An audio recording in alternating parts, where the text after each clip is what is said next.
আমি বুঝতে পারছি না মধু কি ভেবে আমাকে এত খারাপ বদনাম দিচ্ছে। আমি আপনাকে কোনো দোষারোপ করছি না, যেটা আপনি করেছেন সেটাই বলেছি। আরে তুমি একটু ভেবেচিন্তে কথা বলো মধু। আরে তুমি এ বাড়ির বউ, আরে তুমি আমার বোনের মতো। এবার থামুন, আপনি থেমে যান। এসব কথা অন্য কাউকে গিয়ে বলবেন, আমার উপর কোনো এফেক্ট পড়বে না। আর আপনি আপনি এতটা নোংরা, এতটা ছোট মনের মানুষ যে আপনি নিজের বোনকে। থামো থামো তোমরা এবার।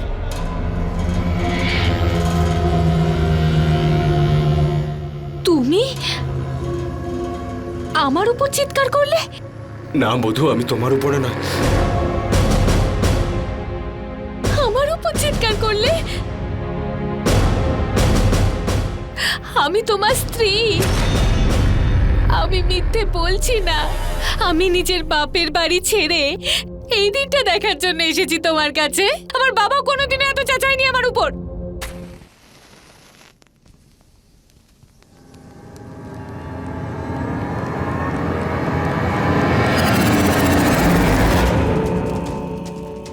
মধু, মধু। বিশাল, বিশাল, এটা এটা কি করছো? তুমি কাল ডিসিশন নিতে চলেছো তাই না? আমি ভাবলাম কালকের জন্য অপেক্ষা করবো কেন? আইন তোমাকে কি কি অধিকার দিয়েছে সেটা তো তোমার নিশ্চয়ই মনে আছে। কিন্তু বিয়ের 7টা প্রতিশ্রুতি মনে আছে তোমার? বিশাল, মনে আছে না নেই? আমি মনে করাচ্ছি। প্রথম প্রতিশ্রুতি, যে কোনো পরিস্থিতিতে তোমার পাশে থাকবো। পাশে থেকেছো? থাকোনি তাই না? বরং আমি তোমার পাশে ছিলাম। দ্বিতীয় প্রতিশ্রুতি, আমি তোমার পরিবারের সমস্ত সদস্যের সবসময় পাশে থাকবো, তাদেরকে সম্মান করব। করেছো? করনি তাই না? তৃতীয় প্রতিশ্রুতি, আমি তোমার প্রত্যেকটা কথাকে সবসময় গুরুত্ব দেব। কোন কথাটাকে আমার গুরুত্ব দিয়েছো তুমি? হ্যাঁ, বরং আমার জীবনটাকে নরক করে দিয়েছো। চতুর্থ প্রতিশ্রুতি, আমি আমার মন প্রাণ দিয়ে সব সময় তোমাকে সুখে রাখার চেষ্টা করব। কি সুখটা দিয়েছো তুমি আমাকে? বরং তুমি আমাকে সব সময় দুঃখ দিয়েছো। পঞ্চম প্রতিশ্রুতি, আমি কষ্টের সময় সব সময় তোমার পাশে থাকব। মিথ্যে, বরং আমার কষ্টের কারণ হয়েছো তুমি। তুমি 6 নম্বর প্রতিশ্রুতি, আমি আমার শ্বশুর শাশুড়ি এবং সমস্ত আত্মীয় স্বজনদের সুখে রাখবো, তাদেরকে ভালো রাখবো, সেটাও পারোনি। সপ্তম প্রতিশ্রুতি, আমি সব সময় তোমার ইচ্ছে অনুযায়ী চলবো, আমি নিজেকে তোমার কাছে অর্পণ করব। মিথ্যে, বরং তুমি তো আমাকে আমার নিজের লোকের কাছ থেকে ছিনিয়ে নিয়েছো। তোমার মতো মহিলাদের না বিয়ে করার কোনো অধিকার নেই, কোনো অধিকার নেই। যে আমার মতো মানুষের জীবনকে ছাড়কার করে দিয়েছে, পাগল করে দিয়েছে আমাকে। দম বন্ধ হয়ে আসছে আমার।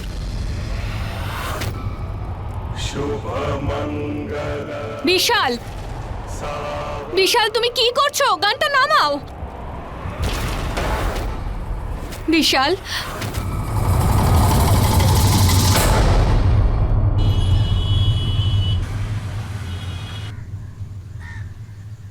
জানো তো, আজকে হানিমুন থেকে বিশাল আর মধু ফিরছে। আমার বিশালের মেথির পরোটা খুব পছন্দ, এই জন্য পরোটা বানাবো। ছেলে লখনৌতে এসপি আর বৌমা ডাক্তার। আরে এবার তো বাড়িটা ঠিক করে নাও। দেখো, আরে মা, তোমায় আগেই বলেছিলাম, আগেই বাড়িটা বানিয়ে নি, তারপর বিশালের বিয়ে দিও।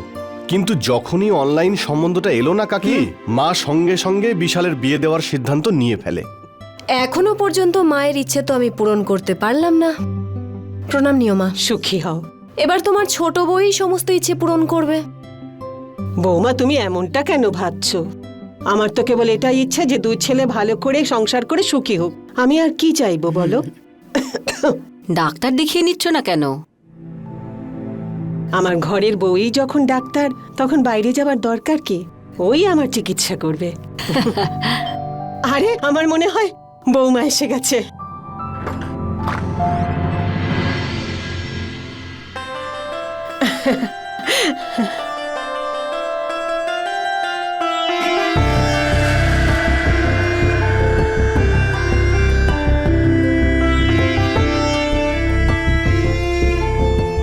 সুখে থাক।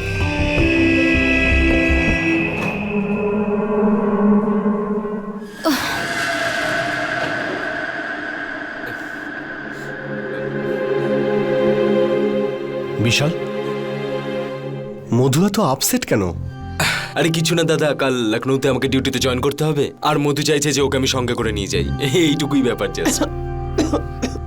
কি হয়েছে মা, তোমার শরীর খারাপ মনে হচ্ছে? হ্যাঁ, কাশি হয়েছে। যখন আমি জানলাম যে বৌমা ডাক্তার, খুব খুশি হলাম যে নন্দিতার চিকিৎসা এবার বাড়িতেই ভালো করে হয়ে যাবে। একদম তাই আন্টি, একদম ঠিক বলেছেন আপনি। আমি ডক্টর, কিন্তু আমি এখানে কোনো ক্লিনিক খুলে বসিনি।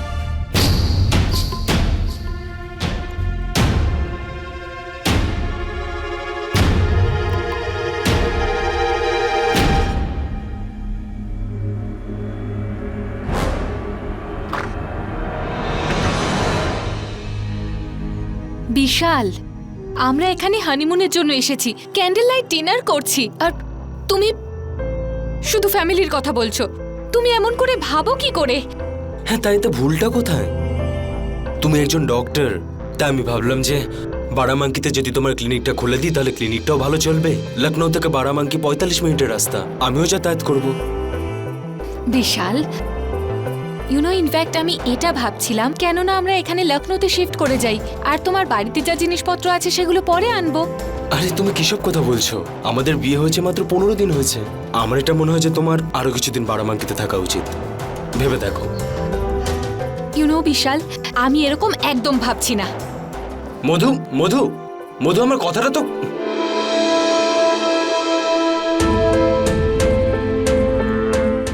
মধু মধু, আমরা যত বড়ই হয়ে যাই না কেন, আমাদের সংস্কারকে অবহেলা করতে পারি না। শিক্ষা মানে তুমি এটা বলতে চাইছো যে আমার বাড়িতে আমাকে শিক্ষা দেওয়া হয়নি, রাইট? আর তোমার বাড়ির লোকেরা তো একেবারে ভরপুর শিক্ষিত, তাই না?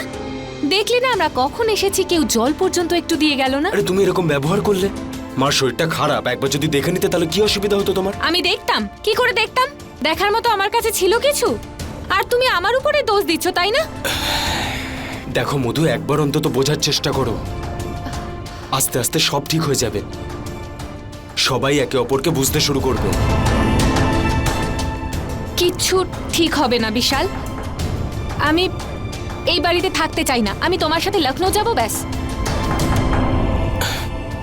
দেখো মধু, বসো।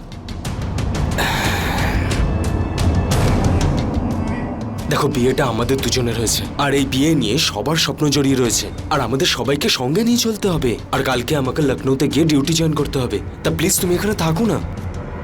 আমি মাকে ডক্টরের কাছে নিয়ে যাচ্ছি, আর বৌদিকে বলছি তোমার জন্য ব্রেকফাস্ট পাঠিয়ে দিতে। এই ব্যাপারটা ভেবে দেখো।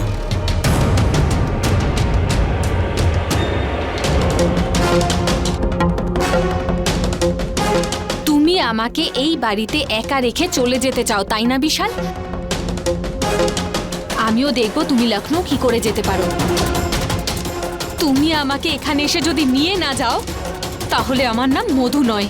এবার দেখো আমি কি করি।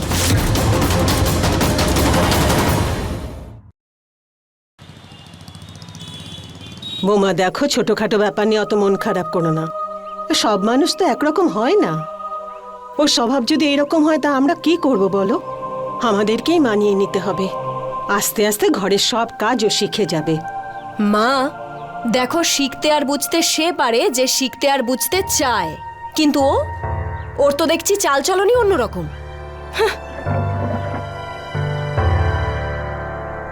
আসলাম মা। সুখী হ, সাবধানে যাস, সুখী হ। মা, ওই মধু। চিন্তা করিস না, আমি মধুকে বুঝিয়ে বলবো। নিজের খেয়াল বিশাল? রাখিস।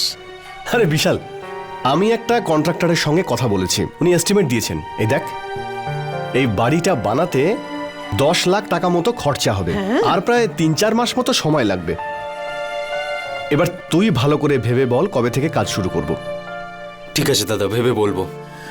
ও তো 10 লাখ টাকা খরচ করে এই বাড়িটা বানাবে, সেটাও আমারই স্বামীর টাকায়।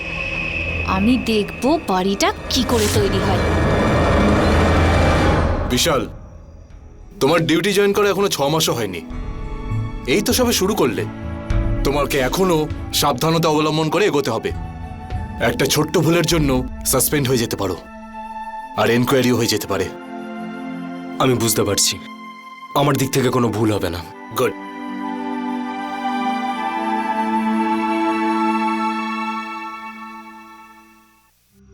হ্যাঁ মা, বিশাল তুই কোথায়? কোথায় তুই? কি হয়েছে মা? অনেক বড় বিপদ হয়ে গেছে। ছোট বৌমা পুলিশ স্টেশনে। কি? তুই তাড়াতাড়ি আয়। ঠিক আছে মা, আমি আসছি। আপনি একটা কথা বুঝতে পারছেন না নাকি? আমি হলাম এসপি বিশাল সাক্সেনার ওয়াইফ। আমি বুঝতে পারছি ম্যাডাম, আপনি বসুন না একটু। বৌমা অনেক হয়েছে, এবার বাড়ি চলো। আমি কারোর কোনো কথা শুনতে চাই না, আর আপনার কথা তো শুনবই না।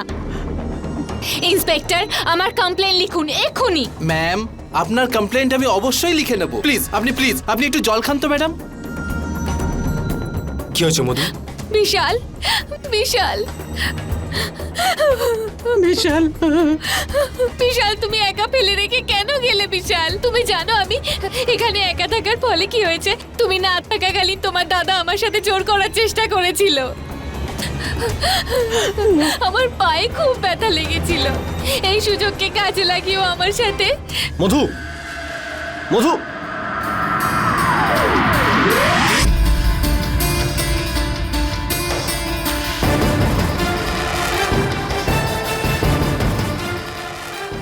হ্যাঁ বলুন।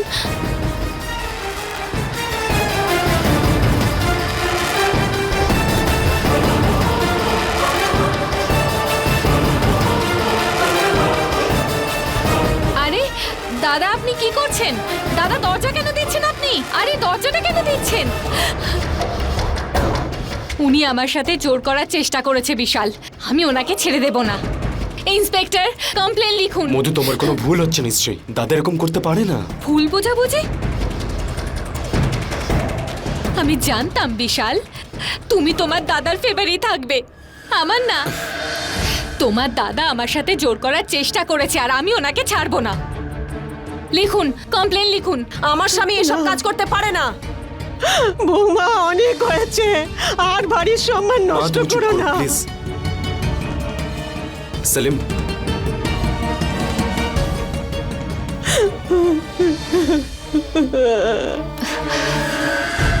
এবার কি করব স্যার? কমপ্লেন তো লিখতেই হবে। দেখো সেলিম, এটা আমার বাড়ির ব্যাপার। কোনো ভুল বোঝাবুঝি হয়েছে, আমি ঠিক করে নেব। স্যার, যখন ব্যাপারটা পুলিশ স্টেশন অবধি চলে আসে না, তখন সেটা বাড়ির ব্যাপার থাকে না আর। দেখো, বোঝার চেষ্টা করো। ও আমার ওয়াইফ, আর আমি ওকে ভালো করে চিনি। এই কমপ্লেনটা নিলে আমার জন্য একটা বড় প্রবলেম হয়ে যাবে। খুব ভালো করেই বুঝতে পারছি স্যার। ঠিক আছে স্যার, কিন্তু ব্যাপারটা আপনি সামলে নিন। এটা যেন এমন না হয় যে আমার ওপর দোষ পড়লো যে আমিই নাকি কমপ্লেনটা লিখিনি। ঠিক আছে, চলো। কোথায় যাব? তুমি কথাটা বোঝার চেষ্টা করো। এই কমপ্লেনটা করলে আমার চাকরি চলে যেতে পারে, বুঝলে? চলো।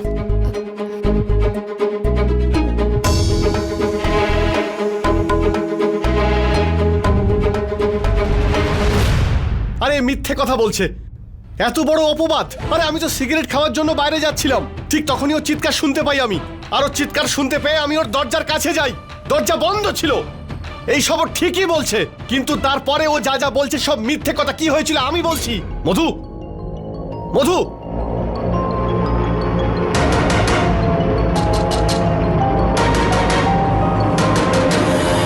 ক্ষমা করো মধু, তুমি চিৎকার করলে তাই আমি ভাবলাম যে তোমার কিছু হয়েছে, তাই আমি বুঝতে পারছি না মধু কি ভেবে আমাকে এত খারাপ বদনাম দিচ্ছে। আমি আপনাকে কোনো দোষারোপ করছি না, যেটা আপনি করেছেন সেটাই বলেছি। আরে তুমি একটু ভেবেচিন্তে কথা বলো মধু। আরে তুমি এ বাড়ির বউ, আরে তুমি আমার বোনের মতো। এবার থামুন, আপনি থেমে যান। এসব কথা অন্য কাউকে গিয়ে বলবেন, আমার উপর কোনো এফেক্ট পড়বে না। আর আপনি আপনি এতটা নোংরা, এতটা ছোট মনের মানুষ যে আপনি নিজের বোনকে। থামো,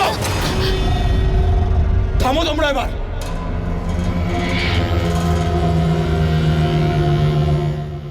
তুমি আমার উপর চিৎকার করলে? না মধু, আমি তোমার উপরে না। আমার উপর চিৎকার করলে? আমি তোমার স্ত্রী। আমি মিথ্যে বলছি না। আমি নিজের বাপের বাড়ি ছেড়ে এই দিনটা দেখার জন্য এসেছি তোমার কাছে। আমার বাবা কোনোদিনও এত চাচায়নি আমার উপর। আর তুমি তুমি এই লোকগুলোর সাথে থাকতে বলেছিলে আমায়, এত নোংরা লোকগুলোর সাথে, যেখানে আমায় খারাপ নজরে দেখা হয়। তুমি এটাই চেয়েছিলে, তাই না বিশাল? তুমি ঠিক করে নিয়েছো। এখন আমি সেটাই করব যেটা আমি চাই।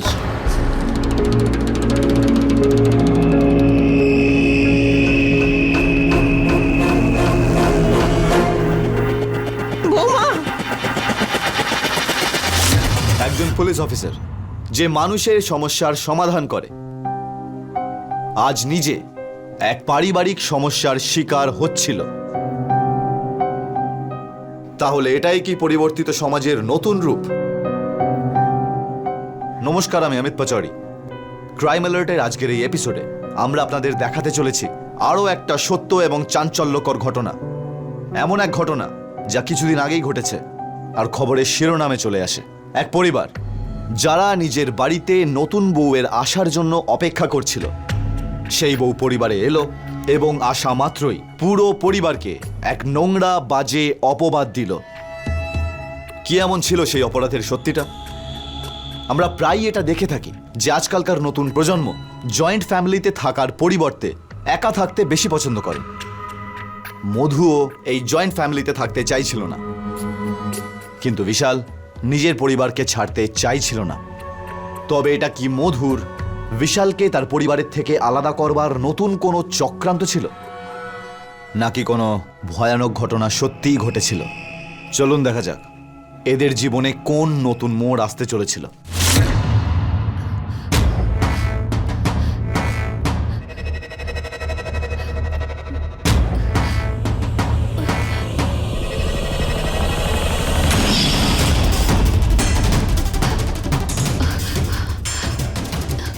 বৌমা, বৌমা, বৌমা, এ কি করছো? ছাড়ো, ছেড়ে দাও, ছাড়ো, ছাড়ো এটা, ছেড়ে দিও। হ্যাঁ, পাগল হয়ে গেছি আমি। বেঁচে থাকতে চাই না, মরে যেতে চাই। ছাড়ো না আমায়। ছাড়ো, ছাড়ো এটা, ছাড়ো। আমি বলছি বৌমা, এটা ছাড়ো।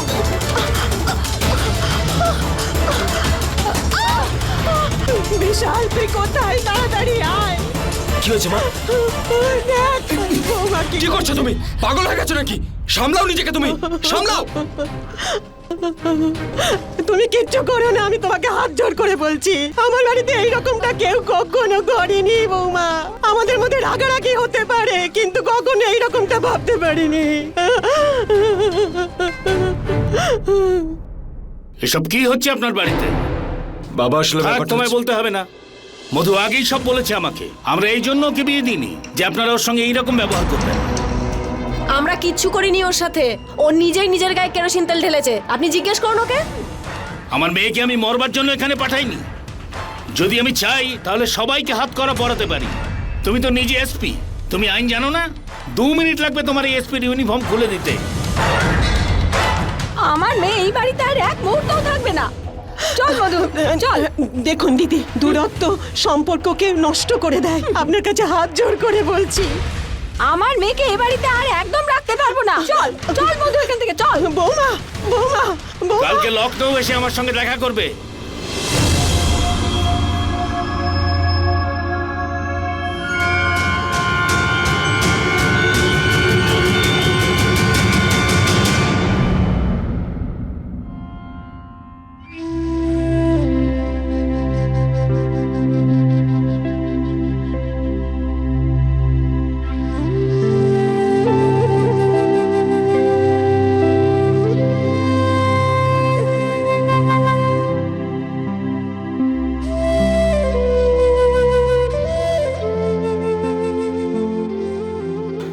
বাবা,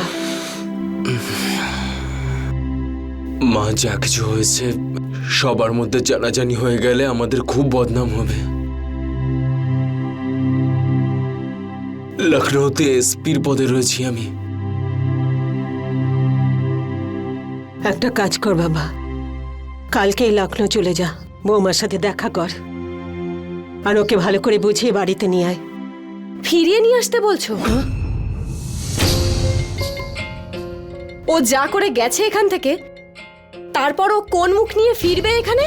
তারপরও যাও, বুঝিয়ে দেখো ওকে। আমার স্বামীর উপর এত নোংরা অপবাদ দিল, ছি! আমার তো এ বিষয়ে ভাবতেও লজ্জা করছে।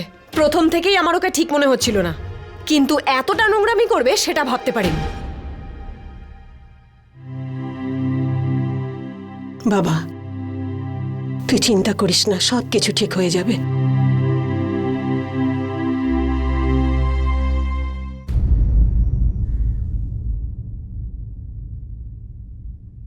আমি আবার খারাপ থাকার জন্য ওই বাড়িতে কিছুতেই ফিরে যাব না। আর ওই লোকগুলোর সাথে আমি থাকতে চাই না, এটা আমার শেষ সিদ্ধান্ত। বাবা তুমি সব শুনে নিলে তো? আমার মেয়ে ওই বাড়িতে আর ফিরে যাবে না। জামাই বাবাজি, তুমি তো সরকার থেকে কোয়ার্টার পাও, গাড়ি পাও, তাহলে আমার মেয়েকে তুমি ওই বাড়িতে ওই ঝঞ্ঝাটের মধ্যে কেন রাখবে? বাবা, আমার একটা ইচ্ছে ছিল যে আমার বিয়ের পর আমার ওয়াইফ আমার মায়ের কাছেই থাকবে, তাকে দেখাশুনো করবে, তাকে সেবা করবে। তাহলে বাবা একটা কাজের লোক রেখে দাও। আর এমনিতেও আমাদেরও খুব ইচ্ছে ছিল যে আমাদের কাছেও কেউ থাকুক, আমাদের কেউ সেবা করুক, কিন্তু সেই জন্যে আমরা তোমাকে তো বলতে পারি না, না?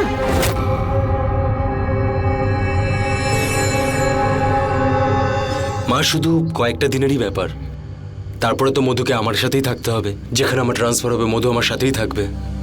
তাই জন্যই ভাবছিলাম যে বিয়ের পর যদি ঠিক আছে, শোনো জামাই বাবাজি, ওই বাড়িতে আমার মেয়ের সঙ্গে যা হয়েছে তাতে ও বাড়িতে আমার মেয়ে আর থাকবে না। তুমি ভালো করে একবার ভেবে নাও, আমি কাল পর্যন্ত সময় দিচ্ছি।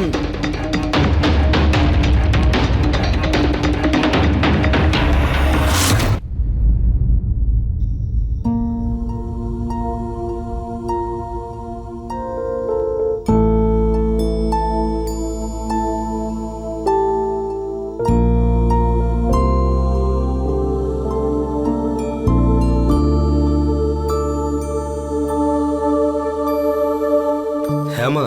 হ্যাঁ রে বিশাল, কোথায় তুই? বাড়িতে আছি মা। আর বৌমা? ও ও বাপের বাড়ি গেছে। বাপের বাড়িতে?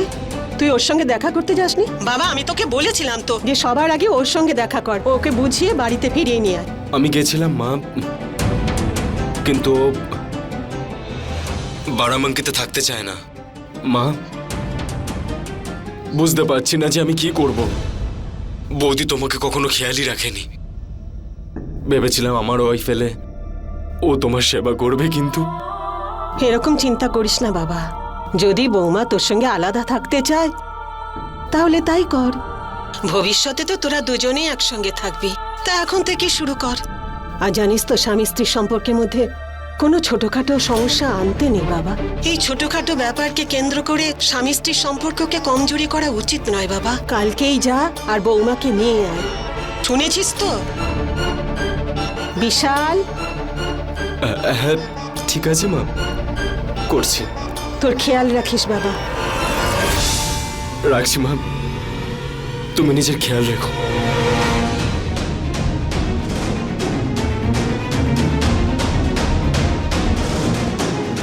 আমাকে ক্ষমা করে দিও মা, আমি তোমার স্বপ্ন পূরণ করতে পারলাম না, ক্ষমা করে দিও।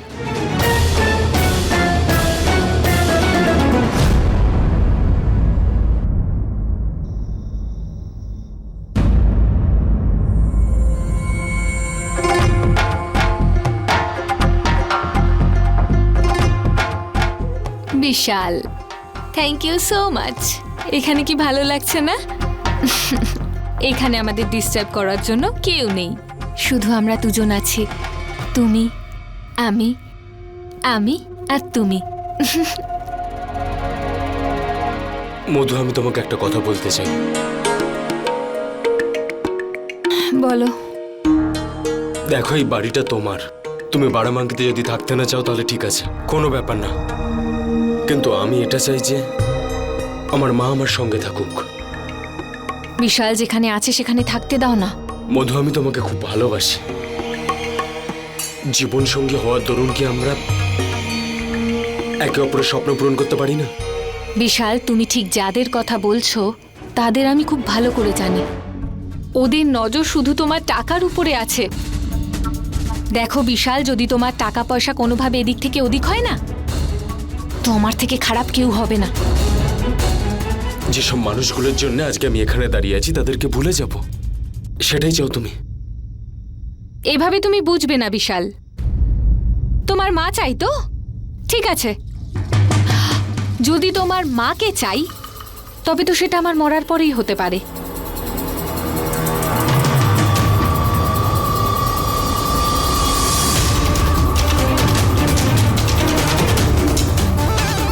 মধু, তুমি এটা কি করছো? এটাই তুমি চাও না যে আমি মরে যাই? আর তুমি খুব খুশি হয়ে তোমার পরিবারের সবার সাথে থাকতে পারো, আর তোমার বাড়ির সবাই আমার মৃত্যু চায়, তাই না? তাহলে তাই হোক। মধু, আমি তোমাকে খুব ভালোবাসি, প্লিজ তুমি এটা করো না। ভালোবাসো? ভালোবাসো তুমি আমায়? বিশাল, যদি তুমি সত্যি আমায় ভালোবাসতে তাহলে আমার সাথে এরকম করতে পারতে না। বলো, কার সাথে থাকতে চাও? আমার সাথে নাকি নিজের পরিবারের সাথে? বলো বিশাল, বলো বলো। আমি তোমার সঙ্গে থাকতে চাই, তোমার সঙ্গে থাকতে চাই আমি। তুমি যা চাইবে আমি তাই করব। তুমি দিব্যি করে বলো বিশাল, আজকের পরে তুমি নিজের পরিবারের সাথে কোনো সম্পর্ক রাখবে না, না ওদের সাথে ফোনে কথা বলবে, না দেখা করতে যাবে। বলো, রাজি তুমি? বলো বিশাল। হ্যাঁ, রাজি আছি। তুমি যা বলবে আমি তাই করব। বন্দুকটা প্লিজ দাও আমাকে। প্রমিস? I promise.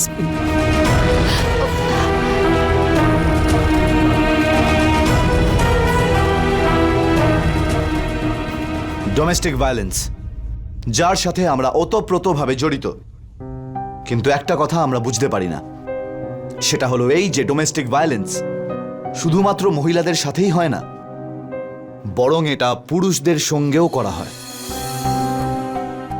আশ্চর্যজনক ঘটনা এটাই যে এই ঘটনার শিকার হয়েছিল সে ছিল একজন পুলিশ অফিসার, এসপি বিশাল সাক্সেনা, যিনি নিজের স্ত্রীকে অসম্ভব ভালোবাসতেন, কিন্তু তার মার প্রতিও তার কিছু দায়িত্ব ছিল যা তিনি ভুলতে পারছিলেন না, এবং চেয়েও তার মায়ের জন্য তিনি কিচ্ছু করতে পারছিলেন না। কতদিন চলতো এগুলো? তো চলুন আমরা দেখি যে মধুর এই খেলার কি পরিণতি হতে চলেছে। এই নিন ম্যাডাম, আপনার হলো 110 টাকা। কি? তুমি আমার কাছে টাকা চাইছো? তুমি কি জানো আমি কে? আমি হলাম এসপির বউ। একটা কথা বলে দিলে তোমাকে আর এখানে দেখা যাবে না। আরে আপনি রেগে যাচ্ছেন কেন ম্যাডাম? আপনারই দোকান, এটা যা ইচ্ছা হয় নিয়ে যাবেন। এটা যেন মনে থাকে।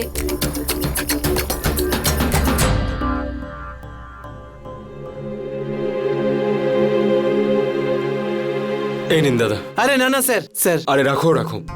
ধন্যবাদ।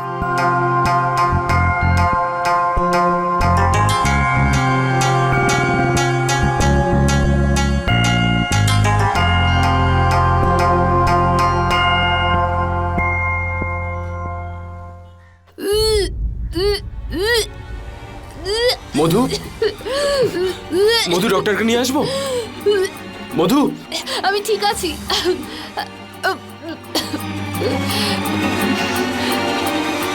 হ্যালো হ্যালো, আরে এক মিনিট। হ্যাঁ হ্যাঁ, শুনতে পাচ্ছি, বল। মা, একটা খুশির খবর আছে। হ্যাঁ বল। মধু মা হতে চলেছে। আরে এই তো খুব ভালো খবর। দেখ না, এবার তোদের দুজনের মধ্যে সম্পর্কটা ঠিক হয়ে যাবে। স্বামী স্ত্রীর মধ্যে যখন একজন সন্তান চলে আসে তখন দুজনে ওকে ঘিরেই বেঁচে থাকে। ভগবানের অশেষ কৃপা আমাদের পরিবারের ওপরে। তুই ভালো করে খেয়াল রাখিস বৌমার। হ্যাঁ মা। ফোন কিন্তু করবি। রাখছি মা।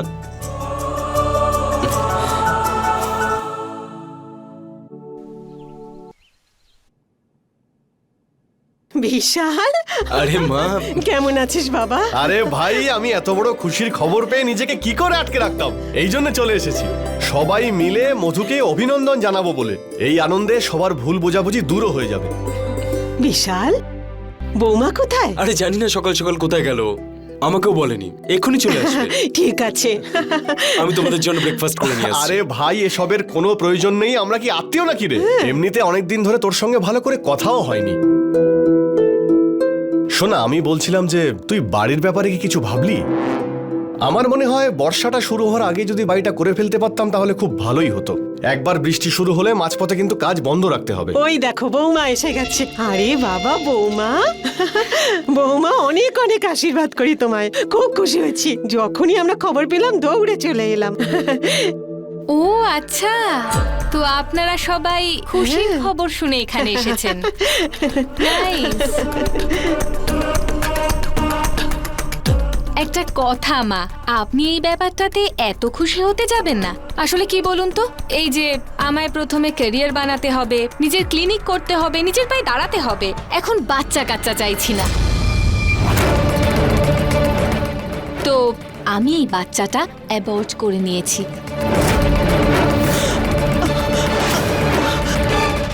আর আপনাদের এই খুশির পর্ব শেষ হয়ে গেলে আপনারা চলে যেতে পারেন এখন। আর হ্যাঁ দাদা, এই যে বললেন বাড়ি বানাবার জন্য টাকা চাই, so we are very sorry দাদা, আমাদের কাছে আপনাকে দেওয়ার মতন টাকা একদম নেই। নমস্কার।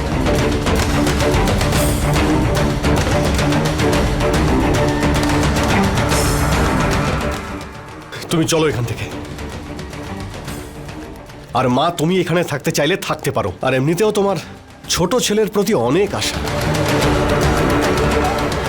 আমিও যাব।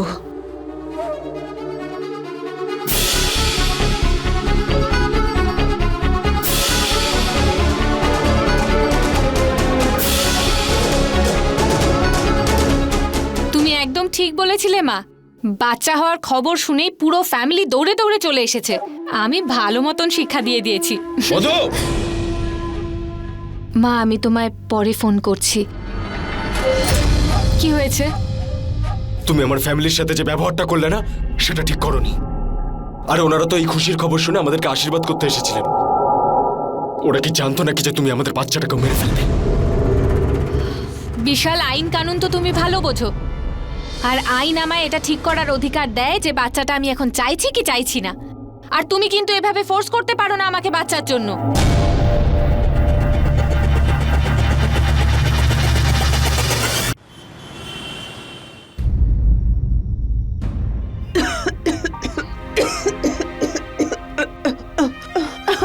আরে কি হলো মা? এত দামি ওষুধটা ফেলে দিলে তুমি? খুব অহংকার করতে না নিজের ছোট ছেলে আর তার বউকে নিয়ে? দেখলে তো ওদের ব্যবহার। আর বিশাল, ও তো এসপি, পুরো লখনৌকে কন্ট্রোল করে, কিন্তু নিজের বউকে কন্ট্রোল করতে পারছে না। মধু ওকে আমাদের কাছ থেকে সরিয়ে নেওয়ার জন্য এইসব করেছে। মধু কোনোদিনও এই বাড়িতে ফিরতে চায় না, আর নাও আমাদের সবার সঙ্গে কোনোভাবে সম্পর্ক রাখতে চায়। মা, ওরা তো এখানে আসতে চায় না, কিন্তু তুমি তুমি তো ওদের ওখানে যেতেই পারো ওদের সাথে থাকার জন্য। আসলে সম্বন্ধটা তো তুমিই ঠিক করেছিলে। আর ঠাকুরপো তো তোমায় মানা করবে না। সবকিছু আমরা সহ্য করবো কেন? ঠিক আছে, আমি কালকেই বিশালের সঙ্গে এই ব্যাপারে পরিষ্কার করে কথা বলবো।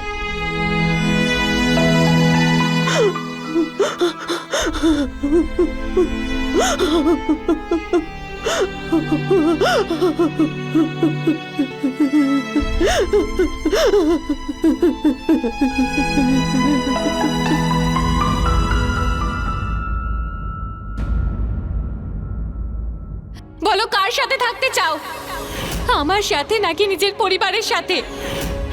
প্রমিস করো বিশাল, আজকের পর থেকে তুমি তোমার বাড়ির লোকের সাথে কোনো সম্পর্ক রাখবে না। এসপি স্যার আছেন নাকি ভিতরে?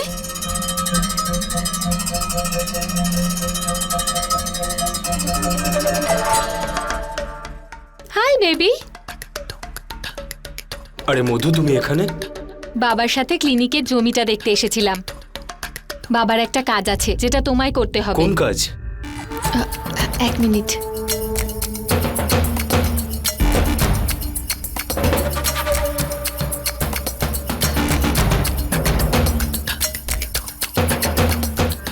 পুরো 10 লাখ। 10 লাখ? ওই আরোরা মার্ডার কেসটা আছে না, যেটা তোমার আন্ডারে আছে, তোমায় শুধু এটুকু করতে হবে যে সেই চার্জশিটটা এমনভাবে তৈরি করবে যেন ওকে কোর্ট সসম্মানে মুক্তি দিয়ে দেয়। কি তোমার বাবা এই ধরনের কাজ আমাকে দিয়ে করাতে চায়, তাও কিছু টাকার জন্যে? তাই এতে খারাপটা কি করেছি বিশাল?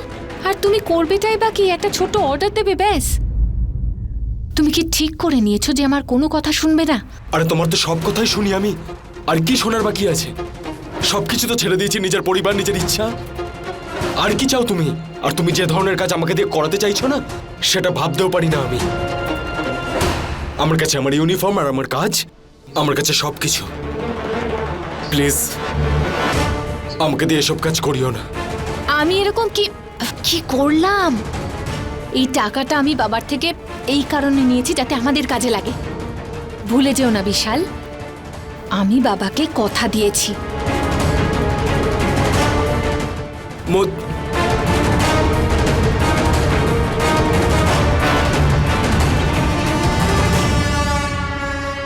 একজন পুলিশ অফিসারের ইউনিফর্ম তার মান, সম্মান এবং গর্বের।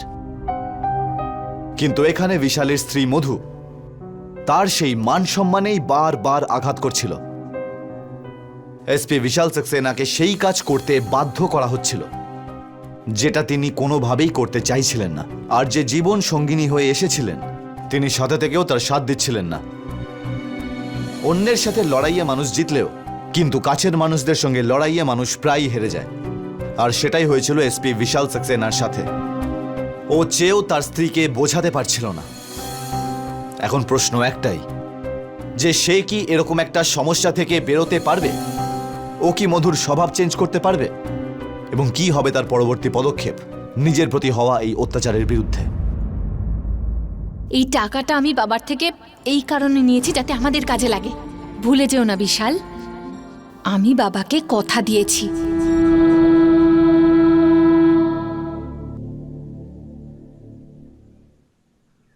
হ্যাঁ দাদা। দেখ বিশাল, তোর চিন্তায় কিন্তু মায়ের শরীর দিন দিন খারাপ হয়ে যাচ্ছে। তুই এসে মাকে নিয়ে গিয়ে ভালো করে চিকিৎসা করা। দাদা কি সব কথা বলছো তুমি? তুমি ওনার চিকিৎসা করাও না কেন? মায়ের কি সব দায়িত্ব শুধুমাত্র আমার, তোর না? মা কি শুধু আমায় জন্ম দিয়েছে, তোকে দেয়নি? হ্যাঁ, তুই এখান থেকে মাকে নিয়ে যা। দাদা হ্যালো,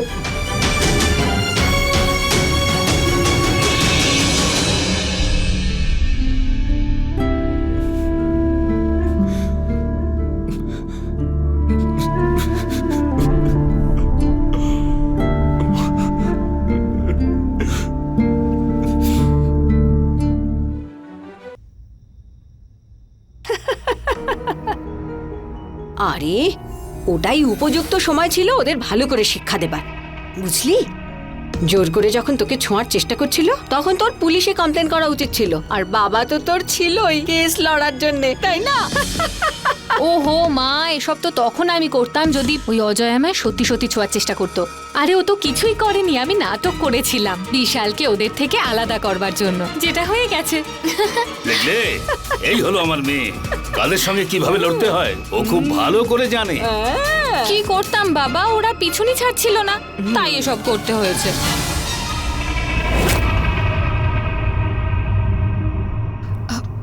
বিশাল, এসো না, দেখো বাবা তোমার জন্য একটা বেস্ট অফার নিয়ে এসেছে। কাম।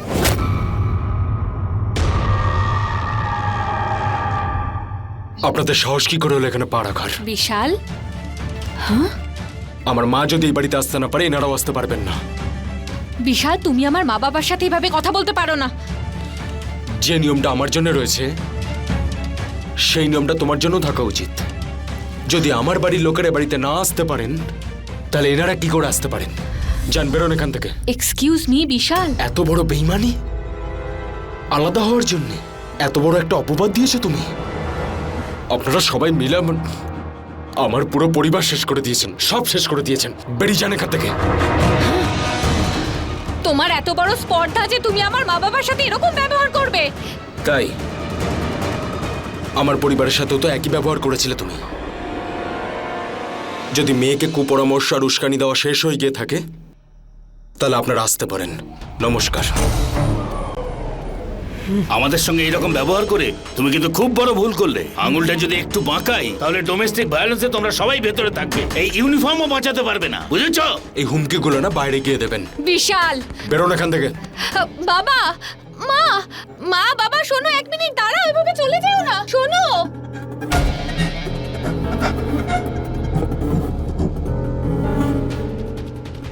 বিশাল, আমার মা বাবার সাথে এরকম ব্যবহার তোমার করা উচিত হয়নি। তুমি এরকম ব্যবহার কি করে করতে পারলে?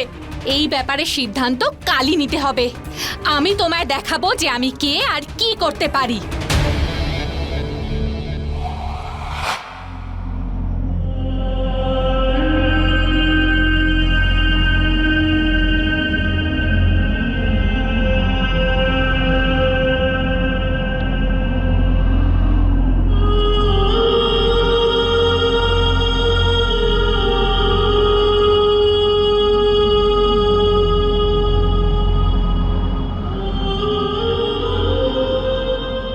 হ্যালো হ্যালো মা, হ্যাঁ বাবা, কেমন আছিস? আমি ঠিক আছি মা। তোমার শরীর কেমন আছে? আমার শরীর ভালো নেই 3 দিন ধরে। আর তোর আসার কথা ছিল আমাকে নিয়ে যাওয়ার জন্য। ও হ্যাঁ, কবে আসবে তুই? আর জানিস তুই, আর বৌমাও 3 দিন ধরে রান্না করেনি। আমাকে আমাকে ক্ষমা করে দাও মা। আমি তোমাদের জন্য কিচ্ছু করতে পারলাম না, তোমাদের স্বপ্ন পূরণ করতে পারলাম না আমি। আমাকে ক্ষমা করে দাও। এরকম কেন বলছিস বাবা? সব ঠিক হয়ে যাবে, মনে সাহস রাখ। মা, আমি ধৈর্য হারিয়ে ফেলেছি মা। না না বাবা,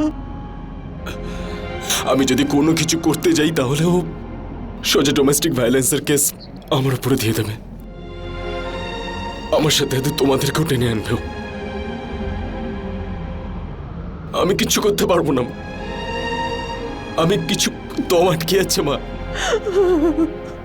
আমি কিচ্ছু করতে পারছি না।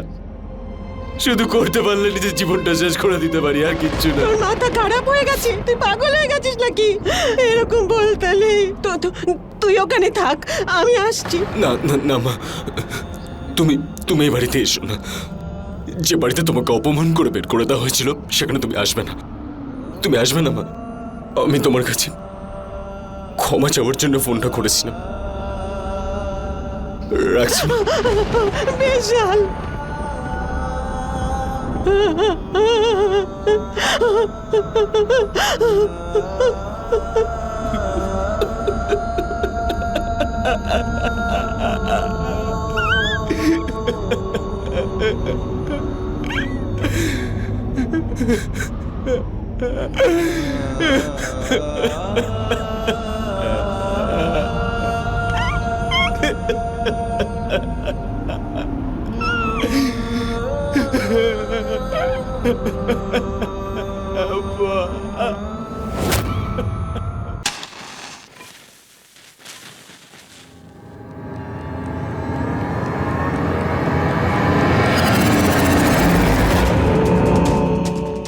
মধু,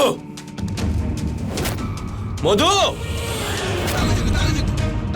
বিশাল, বিশাল, এটা কি করছো? তুমি কাল ডিসিশন নিতে চলেছো তাই না? আমি ভাবলাম কালকের জন্য অপেক্ষা করবো কেন? আইন তোমাকে কি কি অধিকার দিয়েছে সেটা তো তোমার নিশ্চয়ই মনে আছে। কিন্তু বিয়ের 7টা প্রতিশ্রুতি মনে আছে তোমার? বিশাল, মনে আছে না নেই? আমি মনে করাচ্ছি। প্রথম প্রতিশ্রুতি, যে কোনো পরিস্থিতিতে তোমার পাশে থাকবো। পাশে থেকেছো? থাকোনি তাই না? বরং আমি তোমার পাশে ছিলাম।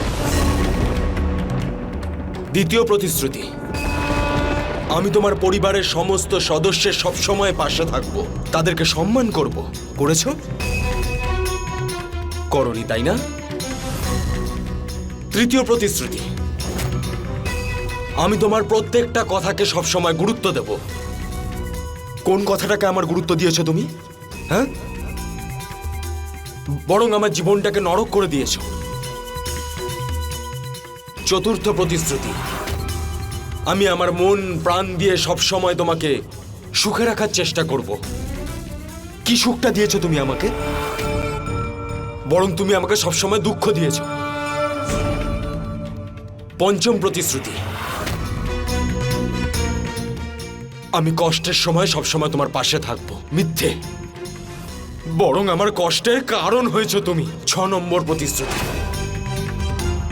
আমি আমার শ্বশুর শাশুড়ি এবং সমস্ত আত্মীয় স্বজনদের সুখে রাখবো, তাদেরকে ভালো রাখবো, সেটাও পারোনি।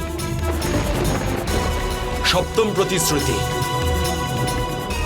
আমি সব সময় তোমার ইচ্ছে অনুযায়ী চলবো, আমি নিজেকে তোমার কাছে অর্পণ করব, মিথ্যে।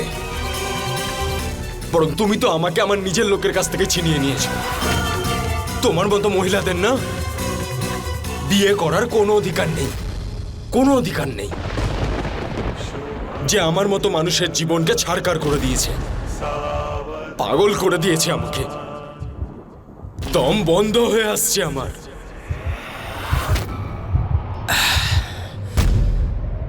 বিশাল, বিশাল, এটা তুমি কি করছো? গানটা নামাও। বিশাল,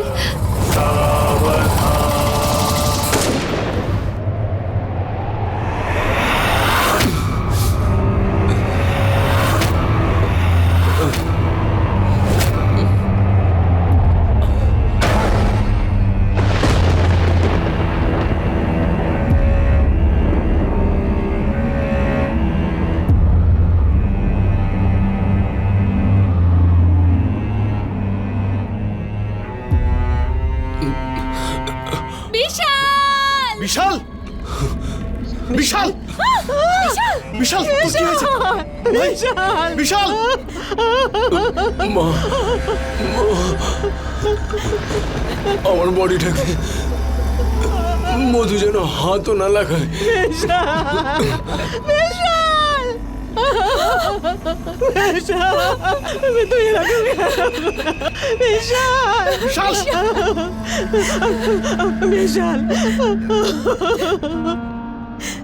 ওঠ না বাবা, ওঠ বিশাল, বিশাল, উঠছো না।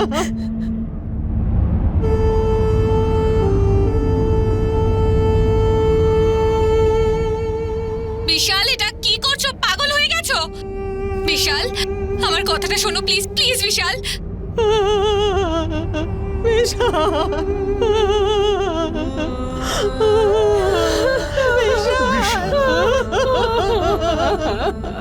একজন আইপিএস অফিসার বিশাল সাক্সেনা পারিবারিক বিবাদের জন্য তার প্রাণ দিয়ে দিল। আসলে কি কারণ ছিল তার মৃত্যুর? আইন সবার জন্য সমান হয়, তা সে মহিলা হোক বা পুরুষই।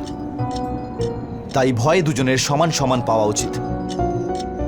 আইন মানুষের সাহায্যের জন্য বানানো হয়েছে, কিন্তু এমনও কিছু লোক রয়েছে যারা আইনকে নিজের সুবিধার্থে ব্যবহার করে থাকে, এবং মধুও তাই করেছে। কিন্তু ও বোধহয় ভুলে গেছিল যে অপরাধ যতই নিম্ন হোক না কেন, তার শেষ কিন্তু খুবই ভয়ানক হয়। এবং এসপি বিশাল সাক্সেনা যে পদক্ষেপ নিয়েছিলেন, আমরা সেটাকে কোনোভাবেই ঠিক বলতে পারি না।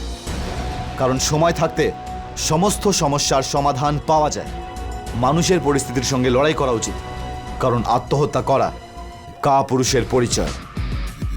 এটা প্রয়োজনীয় যে আমরা আমাদের আইনগত অধিকারগুলোকে বুঝি এবং সঠিকভাবে সেটা প্রয়োগ করি। যদি আমরা এটা করি, তাহলে বোধহয় কেউ আইন তার হাতে তুলে নেবে না, এবং কেউ তার সম্মান এবং আইনের ভয় প্রাণ দেবে না। এরই সাথে আমি অমিত পাচৌরি ক্রাইম অ্যালার্টের এই এপিসোডে আপনাদের থেকে বিদায় নিচ্ছি। আবারও ফিরে আসবো পরবর্তী সপ্তাহে কোনো সত্য ঘটনা নিয়ে।